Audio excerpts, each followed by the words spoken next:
금융권에서 연일 강조하고 있는 단어 바로 핀테크죠. 금융의 IT를 융합해 새로운 서비스를 만든다는 얘기인데요. 이를 위해서는 첫 번째로 중요한 게 인재입니다. 금융권은 이 핀테크를 주도하기 위해서 인재 확보에 열을 올리고 있는데 정작 취업을 앞둔 학생들은 금융권보다는 핀테크 사업을 하는 스타트업에 관심을 보이고 있다고 합니다. 왜 이런 현상이 생기는지 금융증권부 이하라 기자와 알아보겠습니다. 이 기자, 우선 금융권 상황을 좀 짚어보죠. 이 금융권이 핀테크를 주도적으로 이끌어 나가기 위해서 채용 과정에서 요즘 변화를 주고 있다고 하는데 이 채용이 어떻게 바뀌고 있습니까? 네, 그렇습니다. 기존 금융권 취업자를 보면 대부분이 상경 계열 출신이었죠. 은행 서비스가 금융 지식을 중심으로 이루어지고 있기 때문입니다. 그런데 최근에는 금융권의 관심이 컴퓨터공학이나 전자공학, 수학, 통계학 전공자들까지 확대되고 있습니다. 이를 반영해 공채에도 IT, 디지털 부분이 신설되기 시작했습니다. 애초 핀테크에 관심이 많았던 NH농협은 은행 출범 때인 2012년부터 따로 채용을 시작했고 신한은행과 우리은행도 지난해부터 IT 디지털 부분을 따로 채용하기 시작했습니다. IBK 기업은행 역시 올해 상반기부터 따로 채용을 하고 있습니다. 네, 이런 상황이라면 이제는 금융권도 핀테크를 대하는 자세가 금융 중심에서 IT 기술 중심으로 옮겨갔다, 이렇게 봐도 되는 걸까요? 아직 그렇게 판단하기는 어려울 것 같습니다. 겉으로는 IT 기술 분야로 많이 옮겨간 것처럼 보이긴 하는데요. 운영하고 있는 서비스들을 보면 또 그렇지만도 않습니다. 예를 들어 금융권에서 인공지능 관련 서비스를 내놓았다 이렇게 생각을 하면 금융권이 직접 개발하고 운영하는구나 라고 생각하기가 쉬운데요. 실상은 그렇지 않은 경우가 대다수입니다. 인공지능 관련해서 잘 하고 있는 스타트업에 외주를 주고 그 기술만 잠깐 가져다 쓰는 방식을 많이 택하고 있습니다. 네, 듣고 보니 역시 금융권에서는 IT 채용을 늘리고는 있지만 실제 내부에서는 결국에는 금융 업무가 주를 이루고 있다는 생각이 드는데요. 그래서인지 최근에 이 IT 분야를 전공하는 학생들이 금융권보다는 이쪽 관련된 핀테크를 전문으로 하는 스타트업에 더 관심을 보인다고요.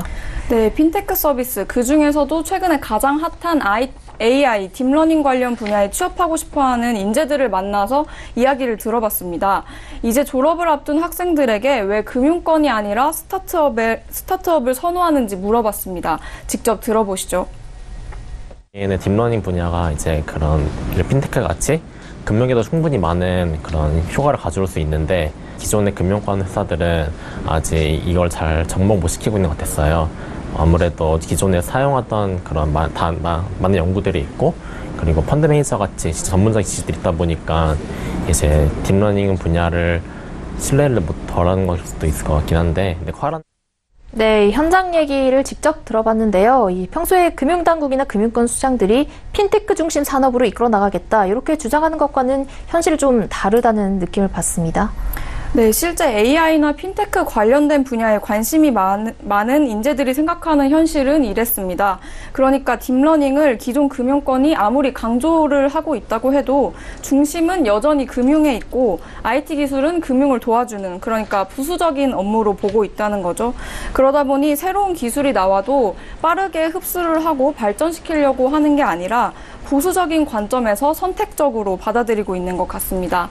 이 스타트업의 최고 기술 책임자의 말을 들어보시죠.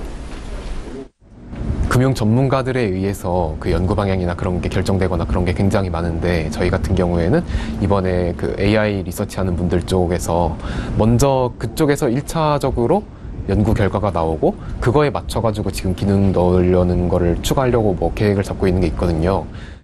네, 핀테크 스타트업은 금융 중심이 아니라 이 AI 기술자 중심으로 업무가 진행이 되는 것 같네요. 네, 그렇습니다. 이들이 이제 처음에 금융권 취업에 관심을 보이기 시작한 것은 딥러닝 기술을 이용한 금융 서비스를 연구하고 싶었기 때문인데요. 그런데 이걸 하는 금융권이 없었다고 합니다. 이 스타트업은 정직원이 15명인 작은 업체인데 여기에 13명의 대학생이 인턴을 하고 싶다고 자발적으로 지원을 했다고 합니다. 또 4개월 인턴 계약이 끝나기 전에 이 업체에서 인턴을 정직원으로 채용을 하고 또 최고 기술 책임자의 자리까지 제안을 했다고 합니다. 4개월짜리 인턴이 업무 능력을 인정받아서 최고 기술 책임자로 광속 승진하는 것은 사실 기존 금융권에서는 생각하기 어려운 케이스죠. 네, 이렇게 내부 사정을 들어보니 당국이 내놨던 그 핀테크 관련 조직 개편 방식, 그것과도 차이가 커 보이는데요. 네, 그렇습니다. 금융권에 핀테크 열풍이 불면서 그 금융권을 관리 감독해야 하는 당국도 이제 급하게 조직 개편을 했는데요. 금융감독원이 지난 2월 내놓은 공모 조건을 보면 현실과는 많이 동떨어져 있습니다. IT 핀테크 관련 전략국장을 공모하는데 IT 관련 업무에 15년 이상 근무한 경력을 조건으로 내걸었습니다. 15년 전이면 사실 스마트폰 뱅킹이 나오기도 전인데요. AI나 딥러닝처럼 하루가 다르게 발전하는 분야에 15년 경력을 가진 사람이 있다는 것 자체가 말이 안 되는 거죠. 네, 금융권만 허울 좋게 핀테크를 앞세우는 줄 알았더니 이 당국도 크게 다르지는 않은 것 같습니다. 이 핀테크 산업 내부의 조직 운영이 절실해 보입니다. 오늘 이하라 기자와 이야기 나눠봤습니다. 고맙습니다. 고맙습니다.